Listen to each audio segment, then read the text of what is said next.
welcome. This is my big list of the year. These are the top 10 games I enjoyed enough to put on a list for 2022.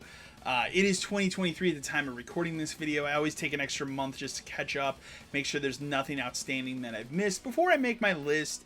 I do my other fun videos. If you haven't watched any of those, I highly recommend go watching some of the other categories. I actually brought back best movies I saw of last year, top 5. Please go check that out if you haven't. Hopefully so far you're enjoying your 2023. I know I am. I've made some changes. Obviously you can see things look a lot better behind me. Personally, I'm getting back on track with just being more healthy. I'm actually currently drinking some greens right now. So it's since starting healthy living, I've lost about 5 pounds. So I'm getting there. I'm getting back to where I was and where I was happy at with that kind of stuff. But anyways, we're here to talk about fucking video games today, right? So we're going to talk about the top 10 games I played in 2023. These are in order, obviously, up to what was my game of the year for the year. As always, we're going to start with number 10.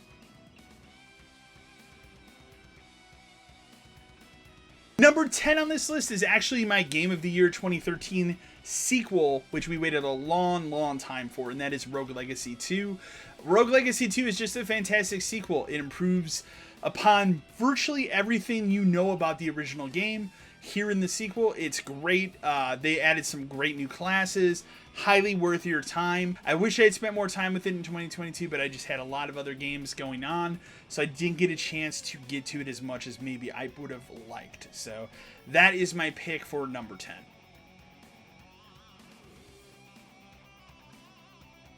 Number 9 on my list is series. It's a long-standing series. I don't think I've ever had a game from this series on my top 10 list. It is Sonic Frontiers. Wow, what a hell of a video game. This was a game I kind of watched all year. Sonic fans were up and down on it. Like, you had some Sonic fans like, man, this looks fucking great. You had other Sonic fans that were very cautious about it. And also the weird thing about this game is 3 days after it came out, it was half price. That's when I bought it. I bought it for $30. Like, think about that. 3 days after. Maybe don't pre-order games anymore. Anyways, it's a fantastic, it's adjacent to, I'd say, Breath of the Wild. You have this big, massive overworld, but you can go and do, original style Sonic missions is what I'd call them. Some of them are, third person. Some of them are, 2.5D side-scrolling.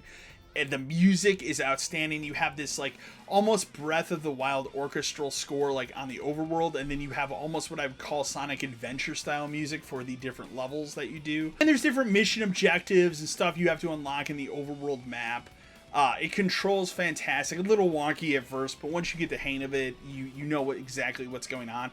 I'm just happy to see Sonic in a good place for a game that is not just Sonic Mania 2. So that's number 9 on my list.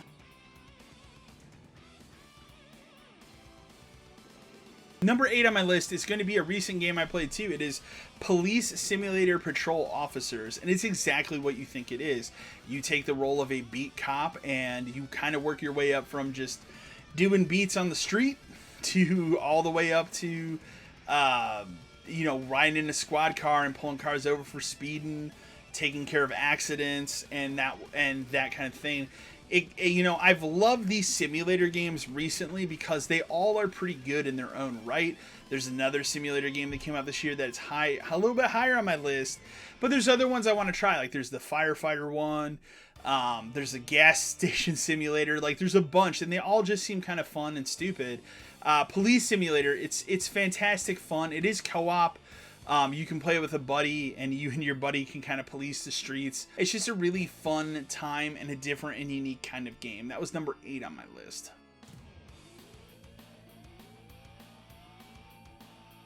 Number 7 on my list was a big PlayStation release this year, and that is Horizon Forbidden West. This game came out, almost a year ago. This was the first big PlayStation game of 2022. It's the sequel to Horizon Zero Dawn. While I think the story is weaker, I think the open world is better for Forbidden West. In fact, they added swimming to it. The swimming is phenomenal. All the graphics, everything. It just looks phenomenal as you play it. There is a DLC coming for it in April of 2023. I can't wait to play that because it looks great. This was a fantastic showpiece PS5 game. And if you like Zero Dawn, I'd say get a PS5. You have Forbidden West to play. That's number 7 on my list.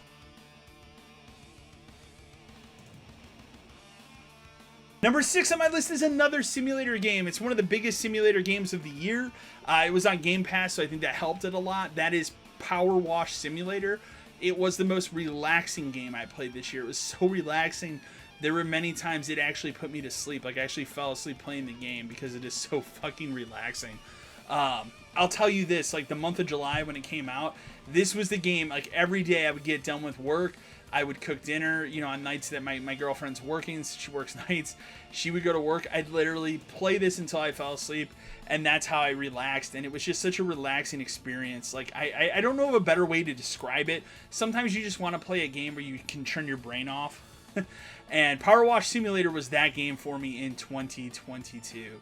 It's a fantastic game. If you have Game Pass, it's on Game Pass. I know it's coming to PlayStation very soon. It's on PC as well. Highly, highly recommend it.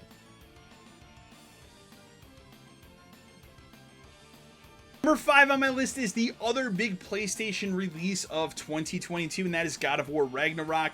God of War Ragnarok, for me, is probably the first true current gen game that I've played. I wanted to say next gen so bad, but we've been on this generation for 3 years now almost.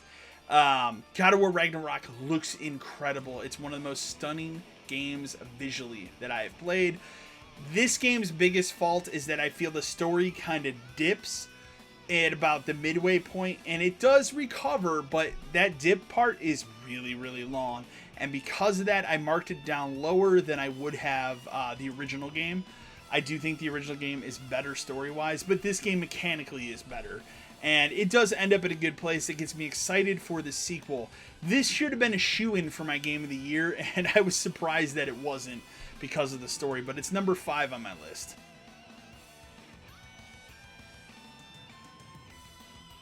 Number 4 on my list is a surprise. I would never have pegged myself for putting this on a top 10 list, and it's a game I probably never would have seen myself playing when it was announced. That is High on Life. So I said in my biggest surprise video, I'm not a Rick and Morty fan. I super am not. With that being said, I had such a fucking fantastic time playing High on Life. It's one of the most unique first-person shooters I've ever played. It harkens back to that original, like, OG days of the original Xbox, where they gave a lot of developers money and time to just make whatever the fuck they wanted to make. That's what this game feels like. And it's funny. It's kind of almost, I'd say it's in humor wise, it almost reminds me of like maybe a modern day Conquer, but it's not a platformer. It's a shooter, which makes sense because that's what's popular. You know, back then it was platformers. Now it's first-person shooters. It is consistently funny. There are some jokes that didn't hit for me. It does have that Rick and Morty style of humor, but I think it works here in a video game sense. And it never overstays its welcome. It's about 8 to 10 hours long. It also has the best intro sequence of a video game that I have played this year. It's also a very adult game, so let that be known. I wouldn't let your kids play this one. High on Life, number 4 on my list.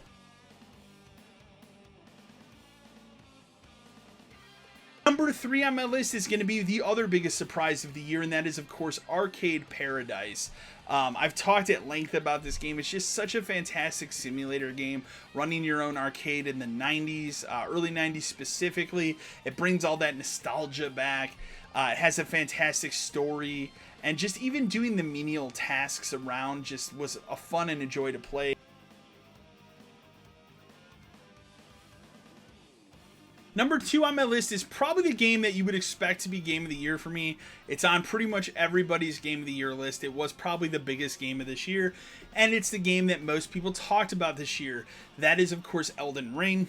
I'm a huge Dark Souls nut. I love Dark Souls 1, 2, and 3.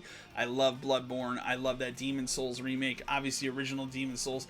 I love all of these games equal, and Elden Ring is kind of its coming out party, so to speak, where it grabbed people that don't normally play these games and pulled them in and said, hey, look at this genre of video game. Look how fucking cool it is. It's almost like I would equate it to like when Stranger Things came out and it showed kids playing D&D in a modern age. And it's like, hey, look at how fucking cool D&D is. And it pulls those people in.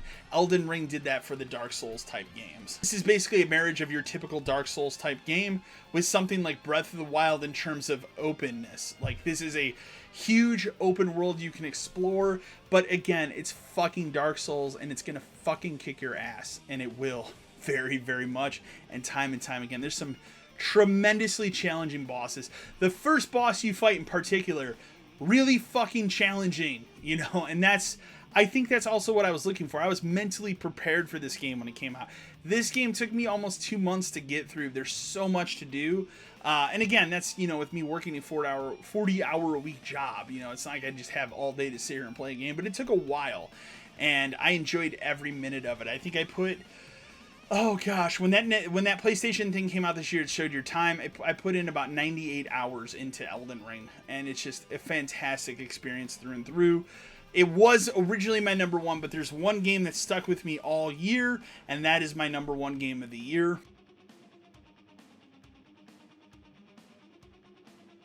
And that number one game of the year is, of course, my favorite game of the year, Vampire Survivors. Who would have thought a $5 video game would be my game of the year? What world are we living in? Last year I gave my game of the year to a fucking free-to-play game. This year my game of the year is a $5 game. It is the most simplistic game, yet the most complex when you start playing it. There's so much to it. It's so simplistic, yet so complex. Like, I can't even begin to describe how much fun and enjoyment I've had between playing the PC version on Steam of this game. I put about 130 hours with different runs into the game there. Then it came out on Game Pass, and it came to Xbox in November at the worst fucking time, and then I'm playing it there and just racking up hours and runs there. This DLC came out. The DLC is fantastic and totally worth your time. There's so many characters to unlock, so many hidden secrets. There's more hidden secrets and content to unlock in this game than pretty much every modern game that came out this year. It's ridiculous, and again, I will tell you, it's $5 fucking. So please, if you have Game Pass, like I have Game Pass, I still bought it on the Xbox because I want to own the game. It's so fucking good. It's promised to have more and more updates in 2023, free and DLC. I cannot recommend enough Vampire Survivors. Tremendous fucking video game. That's my game of the year for 2022. I would love to know in the comments below, what was your favorite game of the year? Let me know. Leave a comment. Remember to like, share, and subscribe to the channel. And as always, until next time.